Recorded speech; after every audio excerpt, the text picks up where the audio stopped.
প্রিয় দর্শক, গত মাসের শেষ দিকে গুলশানে আওয়ামী লীগের সাবেক এমপি শাম্মী আহমেদের বাসায় চাঁদাবাজির ঘটনায় যাদের বিরুদ্ধে অভিযোগ উঠেছিল, যারা গ্রেপ্তার হয়েছিল, তাদের অনেকেই অনেক কথা বলেছেন, নিজেরা কীভাবে চাঁদাবাজিতে জড়িয়ে গেছেন সেগুলো স্বীকার করেছেন। এরা ছিল সবাই হয় বৈষম্য বিরোধী ছাত্র আন্দোলন অথবা জাতীয় নাগরিক পার্টি অথবা জাতীয় নাগরিক পার্টি যে ছাত্র সংগঠন তাদের সঙ্গে সংশ্লিষ্ট।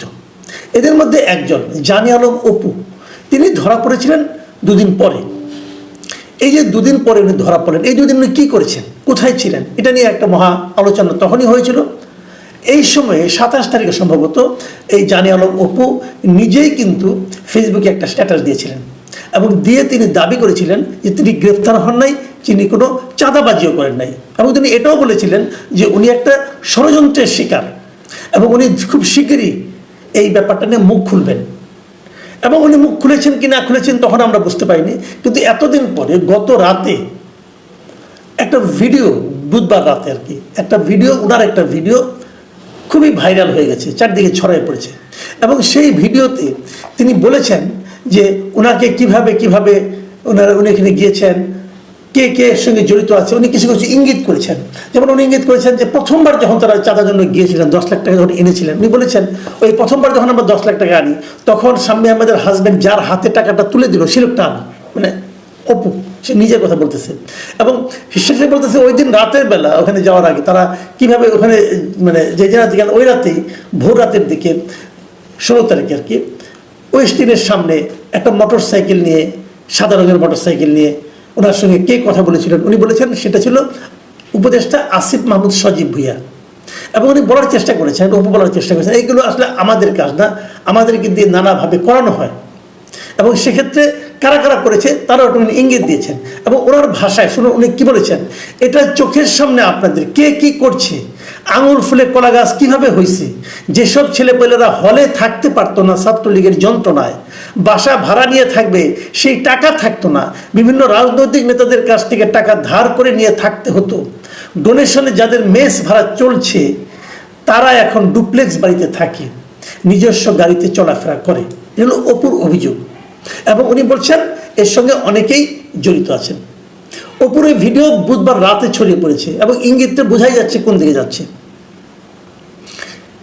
এই ঘটনার পর আজকে বৃহস্পতিবার অপুর স্ত্রী তিনি একটা প্রেস কনফারেন্স করেছেন এবং সেই প্রেস কনফারেন্সে উনি দাবি করেছেন যে আসলে অপুর যে ভিডিওটা দেখা যাচ্ছে প্রায় 35 মিনিটের একটা ভিডিও, সেই ভিডিওটা আসলে ওনাকে দিয়ে জোর করে করানো হয়েছে এবং সেই কাজটা করেছেন বিএনপি নেতা ইশরাক হোসেন। এটা হলো অপুর স্ত্রীর দাবি। তাহলে অপুর স্ত্রী এই কথাগুলি জানলো কোথা থেকে? অপুর স্ত্রী দাবি করেছেন ওনার সঙ্গে কাশিমপুর কারাগারে ওনার যে হাজব্যান্ড আছেন তার সঙ্গে কথা হয়েছে এবং তিনি তাকে এই কথাগুলি জানিয়েছেন। বুঝেন? কিন্তু মানুষ জিজ্ঞাসা করেছে উনি কেন বললেন এই কথাটা, ওনার বলার কিন্তু ওনাকে ওনার বলার পিছনে কী কারণ আছে? তখন অপুর স্ত্রী বলেছেন ইশরাক সাহেব না, সম্ভবত শিওর না, ইশরাক সাহেব সম্ভবত তাকে অপুকে আইনগত সাপোর্টটা দেওয়ার প্রতিশ্রুতি দিয়েছেন এবং সেই প্রতিশ্রুতির কারণে অপু হয়তো বিশ্বাস করে এই কথাগুলি বলেছেন। আবার অপু তার ভিডিওতে বলছেন, আগের ঘটনা একটু বলি, তার ভিডিওতে বলেছেন এই ভিডিওটা আমি করছি করে আমার এক বন্ধুর কাছে আমি রেখে যাব, বন্ধু এটা সময় মতো ছেড়ে দিবে। এবং সেটা যদি 1 তারিখে হয় অগাস্টের, আজকে প্রায় 14 দিন পরে, 2 সপ্তাহ পরে ওই ভিডিওটা গত রাত্রে ছাড়া হয়েছে। তাহলে এখানে সংশ্লিষ্টতার অভিযোগ আসলো কার বিরুদ্ধে? একজনের বিরুদ্ধে স্পষ্ট করে, তিনি হলেন আসিফ মাহমুদ সজীব ভুইয়া। আরও অনেকের কথা বললেন, যা অনেকের আঙুল ফুলে কলা গাছ হয়েছে তাদের প্রতিও অপু কিন্তু মানে ইঙ্গিত করলেন। আসিফ মাহমুদ সজীব ভুইয়া আজকে উপদেষ্টা, উনি খুবই গুরুত্বপূর্ণ মন্ত্রণালয়ের উপদেষ্টা। আজ উনি উপদেষ্টা পরিষদের যে বৈঠক ছিল সেই বৈঠক থেকে বের হয়ে আসার পর তাকে সাংবাদিকরা এই বিষয়টা জিজ্ঞাসা করেছিল। তখন আসিফ মাহমুদ সজীব ভুইয়া যে কথাগুলি বলেছেন আমি আপনাদের হুবহু পড়ে শোনাই, কারণ এই কথাগুলো নিয়ে আমি একটু কথা বিশ্লেষণ করব। তিনি বলেছেন আমি মাঝে মধ্যে রাতে যখন কাজ শেষ হয় কখনো কখনো ভোরও হয়ে যায়, ওই সময় আসলে রাতের খাওয়া দাওয়া দেওয়ার মতো কেউ থাকে না। আমি বেশিরভাগই যাই 300 ফিটের নীলা মার্কেট বলে একটা জায়গায়, ওখানে হাঁসের মাংস খুব ভালো পাওয়া যায়। 300 ফিট কিন্তু অনেক বসুন্ধরা পার হয়ে প্রায় পূর্বাচলেই বলা যায় এটাকে। তো ওখানে হয়তো 4-5 জন মিলে যাই, ওটা আবার বেশি ভোর হয়ে গেলে বন্ধ থাকে, তখন ওদিকে ওয়েস্টিনে যাওয়া হয়। তবে একজ্যাক্ট ওই দিন আমি গিয়েছিলাম কিনা, সেখানে ছিলাম কিনা, এটা আমার মনে নাই। খেয়াল করেন, আমি এখানে কতগুলি কথা বলি ওনাকে। উনি যে একজন গুরুত্বপূর্ণ উপদেষ্টা, উনি ভোর রাতের দিকে অথবা শেষ রাতের দিকে অথবা মধ্যরাতের পরে কাজ করতে অনেক কাজ করেন, দেশের জন্য অনেক কাজ করছেন। এই কাজ করতে করতে ওনাকে খাবার দেওয়ার মতো কোনো লোক থাকে না, বাসায় ওনাকে খাবার দেওয়ার মতো কোনো লোক থাকে না। অতএব উনি নীলা মার্কেটে যান, নীলা মার্কেটে যে হাঁসের মাংস খেতে যান। উনি যদি হাঁসের মাংস না পান, দোকান বন্ধ হয়ে যায়, তাহলে উনি ওয়েস্টিনে যাওয়া হয় ওনার। ভাই ওয়েস্টিনে আপনারা কেউ গিয়েছেন কিনা এত রাত্রে খাওয়ার জন্য আমি জানি না। আমি নিজে একটা কথা বলি ভাই, আমি অনেক বছর ধরে সাংবাদিকতা করি, বেতনটা তো না ভালোই পাই, এবং আমি বলতে পারি যে আসিফ মাহমুদ সজীব ভাইয়ের যে বৈধ আয়, তার চেয়ে আমার আয় ডাবলেরও বেশি হবে। নিজে সরকারিভাবে যে বেতনটা পাই তার চেয়ে অনেক বেশি ইনকাম করি, বৈধভাবেই করি, ইচ্ছা হলে যে কেউ চেক করতে পারেন। আমি কোনোদিন ওয়েস্টিনে ডিনার করার কথা সাহস করিনি। মাঝে মাঝে রমজানের সময় যখন ইফতার পার্টি হয় না, তখন ওই যে ক্রেডিট কার্ড দিয়ে একটা কিনলে দুইটা পাওয়া যায়, ওটা যখন দেয়, অফার দেয়, তখন আমি মাঝে মাঝে খুঁজি যে কোনটায় যাওয়া যায়, কোনটায় অফার কম আছে যেখানে স্ত্রীকে নিয়ে যাওয়া যাবে। এবং তারপরও একটা কিনলে আরেকটা ফ্রি, এই অবস্থা দেখেও, ওই রেটটা দেখেও আমি যাওয়ার সাহস পাইনি ওয়েস্টিনে। ওয়েস্টিনে খাওয়া আমাদের দেশে এই মুহূর্তে সবচেয়ে এক্সপেন্সিভ খাওয়া। ওখানে ওনার মাঝে মধ্যে যাওয়া হয়, এমনভাবে বললেন যে প্রায় উনি যান।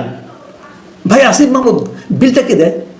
আপনি তো 4-5 জন বন্ধু বান্ধব নিয়ে যান, মাঝে মাঝে যান, মানে কি 1 মাসে 4-5 বার যাওয়া হয় আপনার, বিলটা কে দেয় ভাই? নাকি free Khan? Cash or kind এই ফর্মুলায় ফ্রি খান? আপনাকে কে খাওয়ায় ভাই?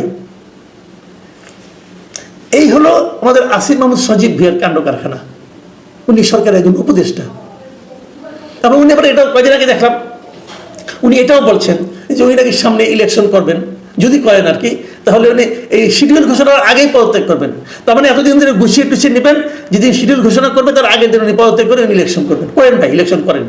আপনার যে ইমেজ এর মধ্যে তৈরি হয়েছে, আমি আমার অভিজ্ঞতা থেকে বলতে পারি, আপনি যদি একা একা ইলেকশন করেন, মানে যদি কোনো পার্টির সঙ্গে জোটবদ্ধ হয়ে না করেন, যে কোনো একটা পার্টি থেকে করবেন, আপনি বিএনপির সঙ্গে জোটবদ্ধ হলেন না, বিএনপির মার্কা ছাড়া আপনি ইলেকশন করেন, যদি এনসিপি থেকে ইলেকশন করেন, ভাই আপনি করেন, আমি দেখতে চাই আপনি কেমন জনপ্রিয়তা অর্জন করছেন। আপনার এই নীলা মার্কেটের হাঁস খাওয়া আর ওয়েস্টিনে মাঝে মাঝে যাওয়া, এই ঘটনা পাবলিক শুনলে আর ভোট পাইতে হবে না ভাই। আপনি একজন উপদেষ্টা, মাথায় রাখতে হবে। আপনার বয়স যাই হোক না কেন, আপনার বন্ধু বান্ধব যারাই হোক না কেন, একটা জিনিস মাথায় রাখতে হবে, এদেশের মানুষ আপনাকে উপদেষ্টা পদে নিয়োগ করেছে, সেই সম্মান রাখার দায়িত্ব আপনার। আমি আরেকটা কথা বলে শেষ করি। এই যে অপুর স্ত্রী, উনি যে প্রেস কনফারেন্সটা করলেন, আচ্ছা প্রেস কনফারেন্স সম্পর্কে দেখেন, এটা ফিনিশিং উনি কি বলেছেন? উনি বলেছেন, আমার সামনে এতগুলো চ্যানেল দাঁড়ায় আছেন, আমি তো কাউকে চিনি না, এগুলো আমাকে ম্যানেজ করে দিয়েছে অপুর দলের লোকেরা। যখন অপুর এনসিপির উপর প্রশ্ন আসলো, এনসিপির উপরে প্রশ্ন চলে আসলো, এনসিপির স্বার্থে চলে আসলো, তখন তারা আমাকে এখানে নিয়ে আসছে, এটা বলেছেন আনিশা, অপুর স্ত্রী। তার মানে এই যে তারা প্রেস কনফারেন্সটা করেছেন, অপুর স্ত্রী, এই প্রেস কনফারেন্সটা অ্যারেঞ্জ করে দিয়েছে এনসিপি। তো অপুকে তো বহিষ্কার করা হয়েছে এনসিপি থেকে, মানে এনসিপির ছাত্র সংগঠন থেকে। একজন বহিষ্কৃত লোককে, যাকে আপনি বহিষ্কার করে দিয়েছেন, কেন বহিষ্কার করলেন? আপনি মনে করেছেন তার কর্মকাণ্ড ভালো হয়নি, যাকে আপনি বহিষ্কার করলেন তার জন্য আবার প্রেস কনফারেন্স করছেন কেন? যখন তার ভিডিওটা ভাইরাল হলো, যখন তার ভিডিওতে একজন লোককে উনি অভিযুক্ত করলেন, তখন এই প্রেস কনফারেন্সটা আপনাদের অর্গানাইজ করে দিতে হয় কেন? তার মানে অপুর স্ত্রীকে দিয়া আপনারা আপনাদের ইমেজ পুনরুদ্ধারের চেষ্টা করছেন। এইভাবে ইমেজ পুনরুদ্ধার হয়? হয় না। গ্রামে একটা প্রবাদ আছে বুঝছেন, যে মূর্খের ওই ময়লা নাকি 7 জায়গায় লাগে। তো আপনাদের অবস্থা হয়ে গেছে ওরকম। এইভাবে ইমেজ পুনরুদ্ধার হয় না। ইমেজ পুনরুদ্ধার করার জন্য নিজের চরিত্রকে ঠিক রাখতে হয়, শক্ত রাখতে হয়, নিজের দলকে ঠিক রাখতে হয়, যাদের নিয়ে ঘুরবেন তাদেরকে ঠিক রাখতে হয়, তাদের চরিত্রকে ঠিক রাখতে হয়, এবং জনগণের কাছে যেতে হয়। এমন কাজ করতে হয় না যেটা দেখে জনগণ সন্দেহ করতে পারে। আমি আগেও বলেছি, এখনো বলি, আপনি একটা আকাম কুকাম করবেন আর মনে মনে ভাববেন এটা কেউ দেখবে না, কেউ জানবে না, কেউ বুঝবে না, এটা হয় না ভাই। পৃথিবীতে এখন পর্যন্ত এমন লোকের পয়দা হয় নাই যে নাকি আকাম কুকাম করে কাউকে না জানাইয়া বিরাট সম্মান নিয়ে চলে গেছে পৃথিবীর থেকে। হয় না এটা। আর বাংলাদেশে তো হওয়া সম্ভবই না। এটা কি ছোট দেশ, সবাই সবাইকে চিনে। আপনি নীলা মার্কেটে যান আর ওয়েস্টিনে যান, যে বয় বেয়ারাটা আপনাকে খাবারটা পরিবেশন করে, সে কি মানুষ না? সে কি আপনাকে দেখতেছে না?